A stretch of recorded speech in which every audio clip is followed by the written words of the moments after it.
All right, we are here at the AWSI trade show in Hood River. It's a beautiful sunny day, and it is 2023, and we are looking at the new 2024 gear that has just being released. I'm here with Kevin Wade, who is the importer for Eleveight, and you also do Delta and... Yeah, way too many things, man. Yeah, so yeah, Eleveight, Delta, Brunati. I do some e-foils as well. Yeah, I mean, we also do logistics for some of the other companies, so just wearing a ton of hats. But for sure, yeah, Elevate's the bread and butter. Been with these guys since the beginning, and yeah, stoked to show you some new gear, man. Cool. So you guys have a new process board. Let's maybe start with that one and take a look. Absolutely, yeah. So the process was the first board that Eleveight came out with, essentially back in 2017, which would have been 2018 model year. We are now on our 7th version of this board, and for this year we had a full redesign. So new design on the 3D molded top shape, new bottom shape as well. Still has that parabolic rail shape, that PRS system that we've kind of, I don't want to say patented, but we've got kind of coined and developed through Franz, our brilliant board designer. This is really good for both water deflection and torsional stiffness. Process, again, bread and butter, you know, anywhere from, like I said, 0 to hero, you know, beginner to intermediate guy. Yeah, absolutely. So yeah, again, like I said, new 3D molded top shape. We also have new bottom shape as well. You essentially have single concave with the rail channels going out to the double concave through the nose and tail.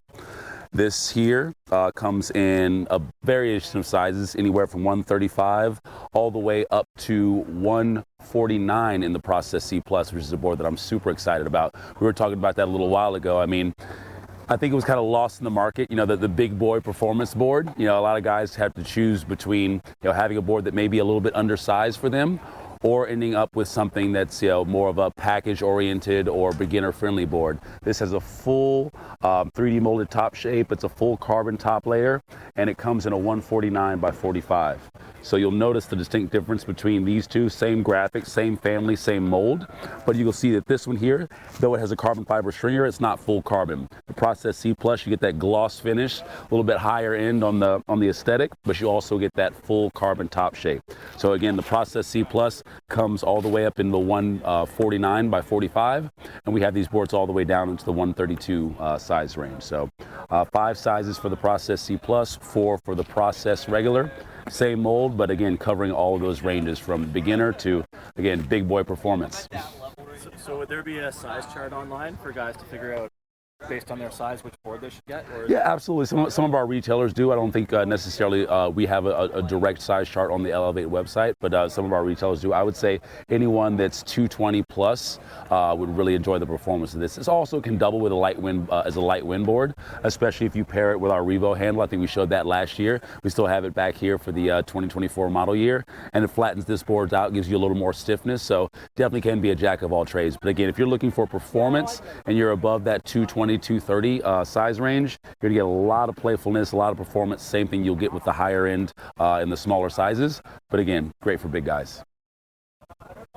Nice. The finish looks really nice on it. Oh, absolutely, man. They've done a really, really good job with the graphics. I mean, all the way over the years, but as we progress, even pairing them with the kites, I mean, I think these guys have done a really, really good job.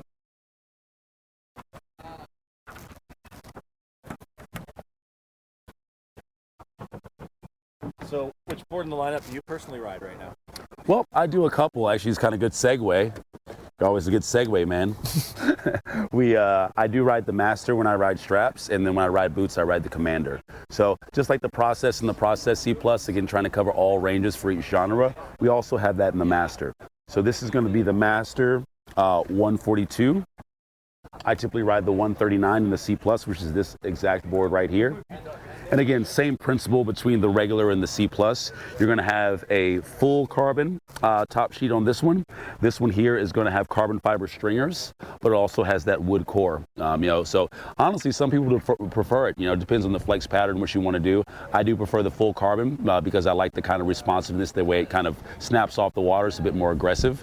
My knees aren't liking it so much you know, as they used to, but the good thing about this is even though it is a full carbon high performance board, it is more forgiving than some other super rigid board. So I can still deal with it for another 3-4 years, but after that I might need to go to the regular Master. So again, these come in, we also have a Master S. I don't have that here, but that one goes down to 132. This one's going to be 135, 139, 142. Oh, sorry, 142 in the regular Master. The C Plus, I believe, the biggest size is the 139. So, like I was saying about the Process C Plus, also pairing this with the Revo handle is really good because you do have that carbon fiber stringer in this and or the full carbon fiber top sheet. So you can really change that flex pattern, add a little more rigidity for those light wind days. And then again, kind of click it over and let it rip when the wind gets higher and you're really trying to, kind of push the limits. Which board in the lineup would Chris Bobrick rock the boots?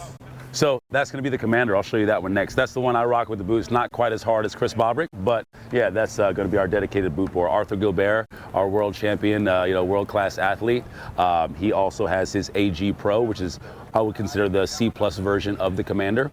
But yeah, we can look at that one next. I had a chance to watch him ride in Qatar earlier this year. He's ripping. Dude, he is amazing. He goes so hard. That's one of the good things about him, man. He's just, a real personable, great guy to be Super around. Nice guy. Yeah, but when he gets on the water, it's all business, all aggressive, man. He's amazing to watch. He was here last year, and we couldn't make it this year because he was doing some training stuff and had some events to attend to. But yeah, it was really amazing to see him out on the water. So yeah, this is the Commander. So this is going to be our, I wouldn't call it dedicated boot board because some people still do ride this in straps, but for sure this is going to be the stiffest, most aggressive board in the lineup. So I ride this with boots. This is what Chris rides for the flat water freestyle, and also some of our guys ride it for big air. I would say most of the guys, again, that are riding straps, doing the board off, that's going to be the Master C Plus, but the wake style, really aggressive boot guys are going to ride the Commander. As you can see, by far the most aggressive rail channels. You can ride this finless, which I was just doing in the park a little bit earlier. You can see my little artwork here from the features, but super durable, super aggressive, very stiff, and like I said, with or without fins, it just has tons and tons of grip, which is what you need, especially when you're lit up. I also will be remiss if I didn't mention that you have a 3-stage rocker on this board, as well as some of the other boards. So essentially relatively flat between the foot straps and or boots.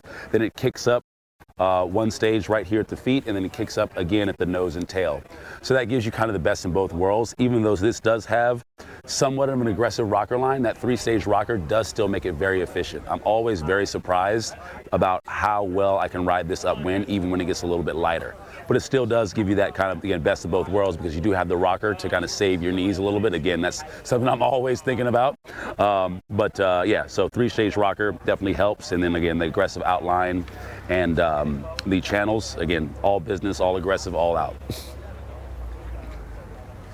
Oh, this one here is going to be a 137 and also coming to 141. This is the larger size. Again, this is my personal board.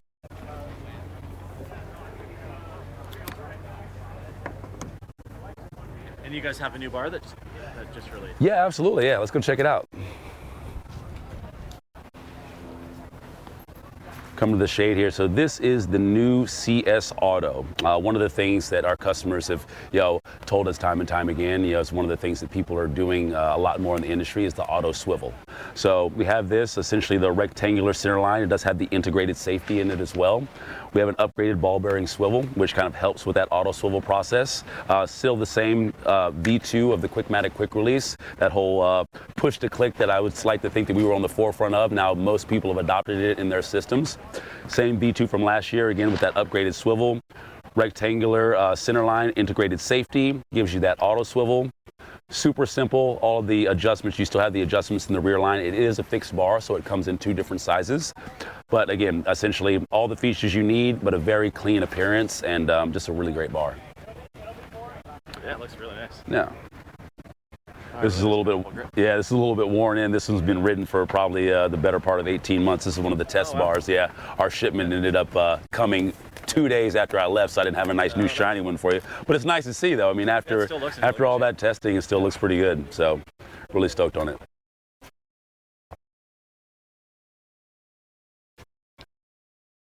Hey, that looks really good. Yeah. So for kite releases, do you guys have any new kites in the works that are going to be coming up pretty soon, or Yeah. ones that have just dropped? Absolutely, absolutely. So take you down here. The new latest and greatest is going to be the V2 of the RS Plus. We've gone to a staggered release over the years. We started out kind of having a lot of stuff come out at the same time, but as we've developed the line and kind of tried to be more reactive to all the changes that are happening, especially with the new materials, we found that a staggered release makes more sense for our product cycle and also the R&D. So the RS Plus V2, let me hope it's not out on the water. I do think I see it over here. I'm going to take a long walk, but that's going to be kind of the version 2 of our premium material kites. It's going to be our flagship. The RS, as you know, is essentially our best seller. Really proud of our team, Ryder Stein. He just had, I believe, the 3rd highest jump ever on it. I believe he's like somewhere over 34 meters, which is ridiculous. And everything else in the category is probably 2 to 3 times the cost and has 5 struts. So our free ride kite, the kite that we sell to beginners, intermediate, advanced people, the kite you can surf on, the kite you can foil on, is now also breaking records, which is awesome. So this is going to be the plus version of that kite. He was actually riding just a regular RS, which makes it even crazier. But this is the one that's getting ready to come out. So we still have the Dyneema Tex, same thing from last year, our Dyneema-based fabric. You see, obviously, different people calling it different things coming out of different factories, but essentially Dyneema-based. I think the most famous and well-known would be the Alula, right? So very similar material in terms of how it's construction. This is going to be a tighter weave, but it's not going to have that outer layer. What that does is it gives you a lot more abrasion resistance. So you have the abrasion resistance of the Dyneema-based fabric, but you also have the weight reduction in the stiffness, and it's also a lot easier to work on. So if you're somewhere in the middle of nowhere and you break your kite, Johnny's Kite Repair can fix it, which is another thing that we find to be super important. So RS V2 compared to the V1 and the Plus model, this is going to have a bit more low end, because again, that's something that our customers were thinking about and asking about. So one of the ways that we did that was changing the wing chip geometry and also the panel cuts, but then also the shape of the leading edge. So a little bit thicker in the center of the leading edge in terms of the diameter, but it also gradually gets thinner, and it's thinner than it was last year in the tip. So more of, let's say, a gradual decrease in that diameter over the length of the leading edge for the RS V2. So compared to the V1, it's going to be more responsive, I would say, even though the V1 was lightning quick. This one, in the initiation of the turns, probably going to be even a little more responsive, but also it's going to have a bit more low-end power, which again is something that people were asking for. So yeah, super stoked about this. Also really stoked at the way this turned out. This is a one-color kite, but if you kind of come over to the other side, you kind of see it has 2 personalities, which is really great. Super beautiful kite. I would say my favorite colorway for the upcoming season. So.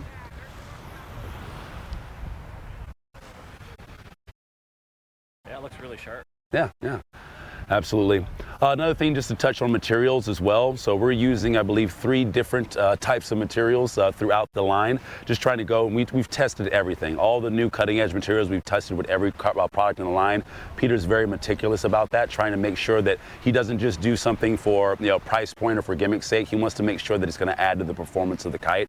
So for example, this year, another thing that we did add in our WS, the WS comes in that XT light fabric that the OS also came in. So that's another thing, I guess, to kind of go over and note. We also have a new size of the WS. It now comes in 12 meter, because even though we kind of market it as a wave kite, and it is amazing in the waves, it also does have a really good free ride capability. It relaunches off the water really well, has decent wind range, and it's just a very responsive kite. So adding the XT light material to the leading edge and the struts has really livened up the kite as well and given it even more light wind performance, especially with riding waves. I mean, like I do. I mean, I'm a big guy, so I always try to ride the smallest kite possible, but unfortunately, it's always a good thing and a bad thing being a tall, big guy. But in the world of surfing, it's like if I can just shrink myself and lose 50 pounds for an hour at a time, that'd be amazing. But unfortunately, I do always end up, especially in those medium and light wind sessions, a lot of times on a larger kite. And anyone that does a lot of wave riding, I'm sure you'll echo this sentiment. It's great to be on the smallest kite possible. So I really can appreciate that extra weight savings for both drift and speed of the new WS.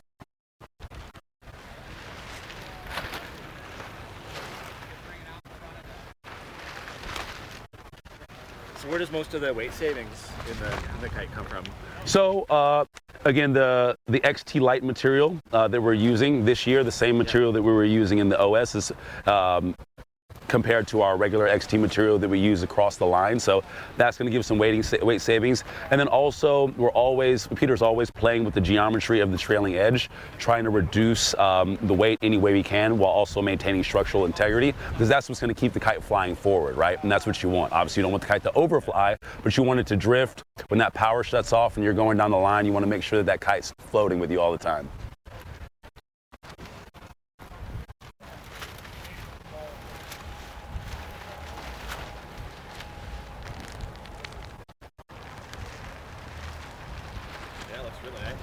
Absolutely, and again, like I said, the graphics, I couldn't be happier with how the whole line looks this year. I mean, the WS is super sharp. It's always like when you have a light color or a white kite, you're like, oh man, is it gonna get dirty, isn't it? But it's like, you know what, I'll live with it. It looks so good in the sky. It's just an amazing design. So it's like, you know, you have to make little sacrifices here and there. You know, wipe it down after every session if you have to. But yeah, there's something about that contrast in colors that just makes it light up.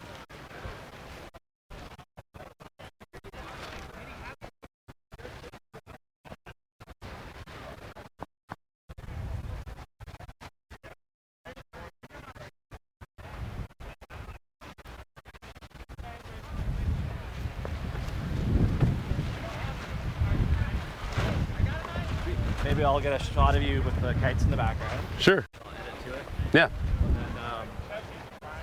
And, so where's the best website to get more information on the entire lineup? Absolutely. So www.eleveightkitesarfing.com.